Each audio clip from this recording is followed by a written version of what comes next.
first things first, you want to preheat the oven to 400 degrees, and then you want to take one bulb of garlic and slice it right off the top to expose all of the cloves. And even if you have some cloves on the side, you can go back in and just slice off a little bit off that top.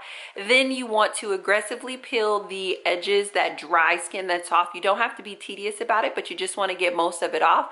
Then placing the exposed bulb onto foil, drizzle it generously with olive oil, and then season with salt and pepper so your roasted garlic roasts up nice.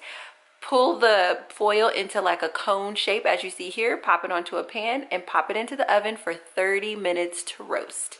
Now when you pull this out, it is gonna smell amazing because roasted garlic smells delicious. It smells so good even as you're opening up the paper.